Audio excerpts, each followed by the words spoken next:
भारत में एक ऐसी सांप की प्रजाति है जिसका नाम है रसल वाइपर। उसके बारे में यह कहा जाता है कि जब वो किसी को काट लेता है तो काटने के बाद वहां से जगह छोड़ देता है, चला जाता है। लेकिन आज की कहानी जो मैं आपको सुनाने जा रहा हूं, इस कहानी में बिल्कुल उलट होता है। सांप ने काटा भी नहीं था और वो वहां से गया भी नहीं था, जबकि पूरे गांव के लोगों को, हर किसी को यही लग रहा था कि सांप ने काटा है, वो भी एक बार नहीं 10 बार। वाकई सोशल मीडिया पर इस तरह का एक वीडियो बनाया जाता है और वीडियो बनाने के बाद लोगों को बताया जाता है कि सांप ने 10 बार काटा है। और इसकी जो प्रजाति है रसल वाइपर की, इसके बारे में बताया जाता है। लेकिन सांप तो ऐसे वहां पर जम चुका था कि वहां से हिलने का नाम नहीं ले रहा था। ऐसा लग रहा था कि वो मीडिया के सामने बार बार ये कहने की कोशिश कर रहा हो कि साहब मैंने नहीं काटा, आप असली कातिल को ढूंढ दीजिए, उसके बाद मैं यहां से चला जाऊंगा। पुलिस इस मामले की जांच पड़ताल करती है, 2-3 दिन का समय लगता है। उसके बाद पुलिस ने उस जो असली कातिल हैं उनको पकड़ लिया और ये सांप पहुंच जाता है वन विभाग के पास। और वन विभाग की जो टीम होती है वो हस्तिनापुर के जंगल में उस सांप को आजाद कर देती है, छोड़ देती है। इस कहानी ने बाकी पूरे पश्चिमी उत्तर प्रदेश को हिला के रख दिया है, लोगों को सोचने पर मजबूर कर दिया है। मजबूर इसलिए कर दिया है, ये कहानी, ये घटना उसी जगह की है जहां पर नीले ड्रम के अंदर किसी को पैक कर दिया गया था। और उसी जगह से एक और कहानी निकल के आती है। लोगों की जुबान पर जब ये कहानी तैर रही थी तो लोग ये कहने पर मजबूर हो जाते हैं कि आखिरकार इन महिलाओं को हो क्या गया है। आज की इस कहानी के माध्यम से यही समझने की कोशिश करते हैं कि आखिरकार इन महिलाओं को हो क्या गया है। आज की जो सच्ची घटना मैं आपको सुनाने जा रहा हूं, ये सच्ची घटना है उत्तर प्रदेश की जिला मेरठ की। जिला मेरठ का एक थाना लगता है, इसका नाम है बहसूमा। बहसूमा थाना क्षेत्र का एक गांव है अकबरपुर सादात। 14 अप्रैल 2025 की सुबह लगभग 5 बजे के आसपास का वाकया रहा होगा। 6 साल का एक बालक जिसका नाम अनिकेत होता है, अनिकेत अपने पापा को जगाने के लिए जैसे ही उनके पास पहुंचता है, चारपाई पर वो सो रहे थे, उन्होंने एक चादर से ओढ़ी हुई है, उस चादर को जैसे ही वो बच्चा हटाता है, हटाने के बाद देखता क्या है कि बार में एक सांप है। और जैसे ही वो सांप एकदम से बड़ा होता है, खड़ा होता है, उसने अपना फन फैलाने की कोशिश की तो उस बच्चे की चीखें निकल जाती हैं।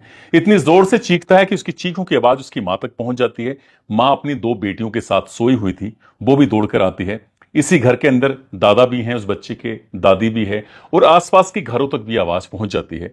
उसकी मां जैसे ही पहुंचती है, इसका मां का नाम होता है रविता। रविता अपने बेटे की चीख सुनने के बाद मौके पर आती है और उसने देखा कि सांप उसके पति के बिल्कुल बराबर में लेटा हुआ है, पड़ा हुआ है। और वो पति कोई मूवमेंट नहीं कर रहा है, लेकिन सांप जरूर मूवमेंट कर रहा था, वो हिल डुल रहा था। बस इतना था कि यहां से चीख पुकार का दौर शुरू हो जाता है। जहां जहां तक ये चीख पहुंच रही थी वहां वहां तक के लोग आ जाते हैं और देखते ही देखते ये बात सोशल मीडिया पर कुछ देर में वायरल हो जाती है। दरअसल वायरल इसलिए होती है कि वीडियो बनाया जाता है, वीडियो बनाने के बाद सोशल मीडिया पर यह बताया जाता है कि देखो ये आदमी आराम से अपनी चारपाई पर सोया हुआ था और रात इसको एक सांप ने काट लिया जिसका नाम है रसल वाइपर।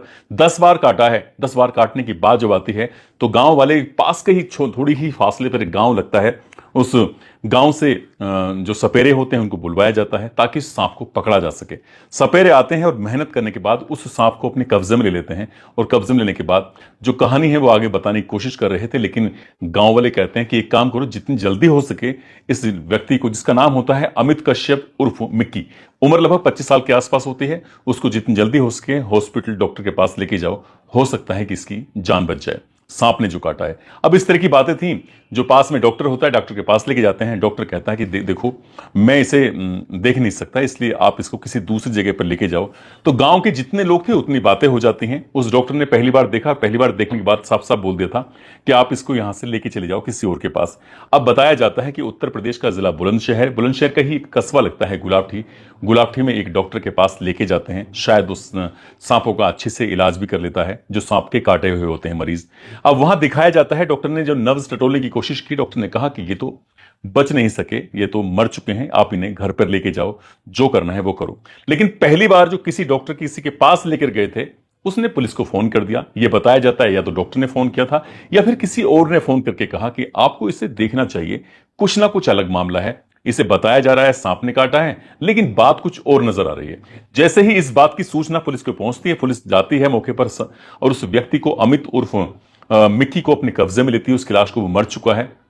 कब्जे में लेने के बाद उसको देखा जाता है तो उसकी नाक पर हल्की सी चोट का निशान था, उसके गाल पर चोट का निशान था और उसके गले पर चोट का निशान था। ये चोट के निशान इतने ज्यादा नहीं उभर रहे थे कि जिन्हें देख के एकदम से पता लगाया जा सके कि आखिरकार मामला क्या है। लेकिन पुलिस को, देखने वालों को थोड़ा सा प्राइम सस्पेक्ट हो रहा था, कुछ ना कुछ ऐसा लग रहा था कि यह मामला सांप के काटने का नहीं बल्कि कुछ और मामला है, कुछ और बात है।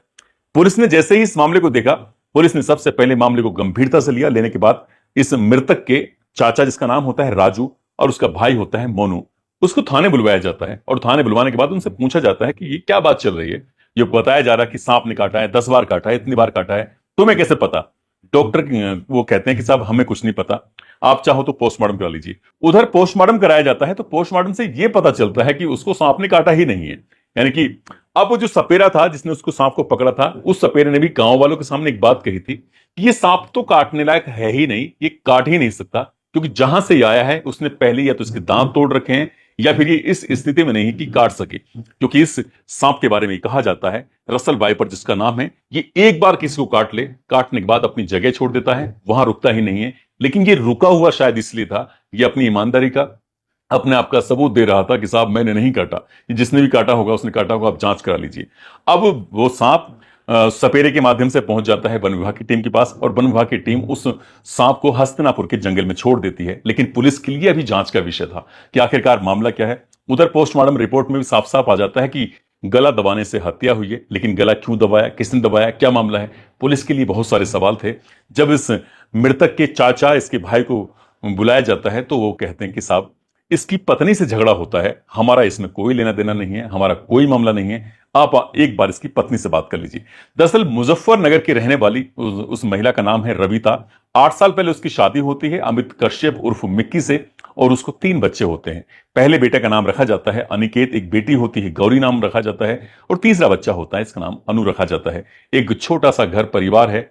अमित कश्यप जो कि टाइल्स लगाने का काम करता है, गरीब आदमी है, ज्यादा कुछ अमीर नहीं है। और ये पति और पत्नी की जब बारे में पूछा जाता है कि तुम्हारा झगड़ा क्यों हुआ था, यानी कि पुलिस ने इसकी जो पत्नी है रविता उसको हिरासत में लिया, उससे भी पूछताछ करना शुरू कर दिया।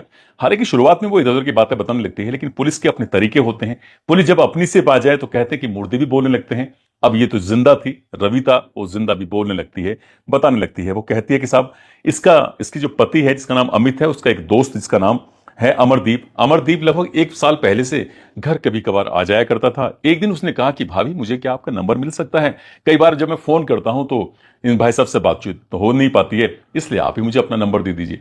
अब ये रविता ने उस अमरदीप को नंबर दे देती है और नंबर देने के बाद फिर इन दोनों की कभी कभार बातचीत शुरू हो जाती है। एक दिन की बात है, वो कुछ ज्यादा ही मारपीट कर देता है।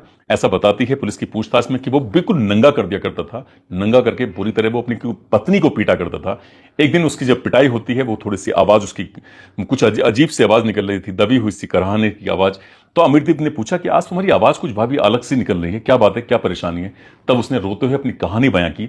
अब जो अमरदीप होता है वो रविता के दुख को, दर्द को, तकलीफ को बांटना शुरू कर देता है और जब उसको मौका मिलता था, जब इसका पति इसके आसपास नहीं होता था, वो बातचीत करने लगता है।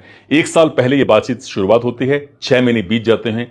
पहले बातचीत होती है, फिर दोस्ती हो जाती है, फिर प्यार हो जाता है और उसके बाद 6 महीने बाद फिर दोनों के जब मन करता था, जब मौका मिलता था, तब एक दूसरे के साथ शारीरिक संबंध भी बना लिया करते थे।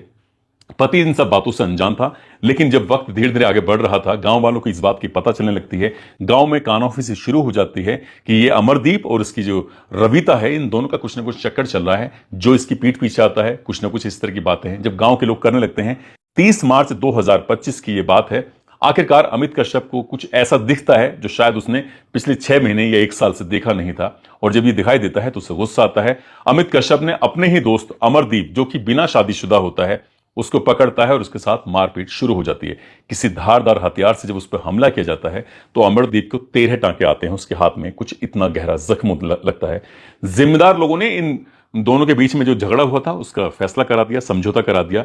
लेकिन अब अमित कश्यप के दिमाग में कुछ ना कुछ ऐसा पल रहा था। वो अपनी पत्नी से कहता है कि अमरदीप को तो मरना ही पड़ेगा, इसको हम मारेंगे मिलके, तो मेरा साथ दोगी? जब बात उसकी अपनी पत्नी से कहता है साथ दोगी, तो पत्नी कहती है कि ये तो रोज मारता है, कभी नंगा करके पीटता है, कभी बेवजह पीटता है, कभी कहता है कि तुम कोठे पे जाओ, तुमसे धंधा कराऊंगा। इस तरह की बातें जब उसकी पत्नी रविता ने कहा कि क्यों ना पति को ही रास्ते से हटा दी जाए, अब ये प्लान करना शुरू कर देती है। वो अपने प्रेमी जिसका नाम अमरदीप होता है उससे कहती है कि अमरदीप, हम दोनों मिलकर क्यों ना इसको ही रास्ते से सफाया कर दें, लेकिन कुछ ऐसा लगना चाहिए जो किसी को पता ही ना चले कि हाँ ये कत्ल है, ये एक हादसा लगना चाहिए। इसके लिए इन्होंने वाकायदा यूट्यूब वगैरह पर कुछ ऐसी वीडियो देखना शुरू कर दिया, सर्च करना शुरू कर दिया कि मारने के क्या बेहतरीन तरीके हो सकते हैं। और मारने का तरीके जब ढूंढना शुरू किया तो इन्हें लगता है कि कोई ऐसा वीडियो देखा जिसमें सांप लाकर छोड़ दिया जाएगा और उसके बाद मार देंगे। अब इन्होंने एक सांप का इंतजाम करने वाली बात आती है। लेकिन ये 13 अप्रैल, ये संडे का दिन होता है। सहारनपुर का एक जगह लगती है शाकुंभरी, वहां देवी के दर्शन करने के लिए पूरा परिवार जाता है। अमित भी और उसकी पत्नी रमिता भी जाती है, तीनों बच्चे भी जाते हैं। जब वहां जा रहे थे तो जाने से पहले भी झगड़ा होता है, जब लौट कर आते हैं तब भी झगड़ा होता है। अब ये बात बर्दाश्त से बाहर हो जाती है। उसकी पत्नी कहती है अपने प्रेमी से कि आज ही सांप का हर हाल में इंतजाम करना है, आज ही इसका काम तमाम करना है। जैसे इसको पता चलता है अमरदीप को, अमरदीप कहता है कि आप बिल्कुल परेशान मत हो, मैं देखता हूं। पास का एक गांव लगता है महमूदपुर सिखेड़ा, वहां पर वो बात करता है एक दोस्त से, अपने से किसी दोस्त के माध्यम से जाता है, उससे कहता है कि मुझे एक सांप की जरूरत है, जहरीला सांप होना चाहिए। लेकिन जिसने वो सांप दिया था जहरीला सांप जरूर था, लेकिन वो काटने की स्थिति में नहीं था, इसलिए सांप दे दिया जाता है एक थैली में रखकर, और थैले में रखकर सांप को लेके आ जाते हैं। रात के जैसे ही 11 या 12 बजे के आसपास का वक्त हो रहा था, दरवाजा खुल जाता है। जैसे दरवाजा खुलता है, जबकि घर के अंदर और भी सदस्य मौजूद हैं, और दरवाजा जैसे ही खुलता है उसके बाद वो अंदर बेड पर लेटा हुआ है अमित कश्यप। अब अंदर लेटा हुआ है, उसका प्रेमी और उसकी पत्नी दोनों आते हैं। प्रेमी होता है वो गला दबाता है, और जो पत्नी होती है वो उसके हाथ पैर बहुत कस के दबा लेती है। उसका मुंह दबाया गया था ताकि वो चीख ना सके, चिल्ला ना सके। यही कारण है कि उसकी चीखें निकली नहीं। वो घर के अंदर सो रहे अन्य सदस्यों तक उसकी आवाज पहुंचती नहीं है। जब उसका दम घुट जाता है, जब वो मर जाता है, तो उसकी उस लाश को बेड से निकाल के आंगन से थोड़ा और जो गैलरी होती है उसमें एक चारपाई पड़ी हुई थी, चारपाई पर आके लिटा देते हैं, और उस सांप को, उस थैले को वहीं खोल देते हैं, उस चारपाई पर डाल देते हैं। सांप वो आराम से बैठ जाता है। वो इंतजार कर रहा था कि बेवजह मुझे क्यों फंसाया जा रहा है, मुझे क्यों उलझाया जा रहा है। वो सांप वहां से हिलता नहीं है, वहां से जाता नहीं है। वो इंतजार कर रहा था कि पुलिस आएगी, पूरी कहानी की कहानी आप बता कर रख दूंगा। कुछ ऐसा ही था। वो सांप सपेरा आता है, शायद उससे उसने बात करी होगी कि भाई मैंने नहीं काटा, लेकिन सपेरे ने भी पूरी कहानी बताई कि इस सांप की काटने की स्थिति ही नहीं है। जबकि सोशल मीडिया पर कुछ इस तरह का झूठ फैलाया गया था कि 10 बार सांप ने काटा है, सांप रो रहा है, कुछ कर रहा है, इस तरह की बातें थी। सब कुछ होता है, लेकिन जब पुलिस जांच पड़ताल करती है तो आखिरकार पत्नी को भी पकड़ लेती है, और जो प्रेमी होता है उसको भी पकड़ लेती है। और पकड़ने की वजह एक ही बनती है, नाक पर चोट थी, गाल पर चोट थी, गले पर कुछ निशान थे, जो शायद पहले डॉक्टर ने देखा था, जो गांव के लोगों ने देखा था। उन्हीं में से किसी ने पुलिस को फोन करके कहा कि साहब ये सामान्य मौत नहीं है, ये किसी सांप के काटे जाने से नहीं है, बल्कि ये हत्या है, आपको इसकी जांच करनी चाहिए। और पुलिस ने अपना ईमानदारी से काम किया। ईमानदारी से काम करने के बाद कातिलों को पकड़ लिया, सांप को छोड़ दिया। दोस्तों, इस पूरे घटनाक्रम को सुनाने का उद्देश्य किसी को परेशान करना नहीं है, किसी का दिल दुखाना नहीं है, बल्कि आपको जागरूक करना है, आपको सचेत करना है, और आपको बताना है कि ये जो रविता है ये उसी जेल में जाएगी जिस जेल में मुस्कान गई थी। मुस्कान यानी कि जिसने अपने पति सौरभ राजपूत की हत्या करने के बाद उसके शरीर के कई टुकड़े किए और अपने प्रेमी साहिल शुक्ला के साथ मिलकर उसको ड्रम के अंदर पैक कर देते हैं। वो कोशिश, प्लानिंग तो कुछ ऐसी ही थी कि एक को नीले रंग के ड्रम में पैक कर दिया जाता है, एक को नीले रंग के जहर से मारने की कोशिश की जाती है। नीले नीले का खेल था। अब वो नीले का खेल कितना चला नहीं चला, ये भी बताया जाता है कि दोनों को एक ही उसके अंदर रखा जाएगा, बैरक के अंदर, ताकि वो दोनों आराम से एक दूसरे के पति के बारे में, अपने प्रेमियों के बारे में बातचीत कर सकें कि हाँ अब क्या होगा क्या नहीं होगा। दोस्तों, जाते जाते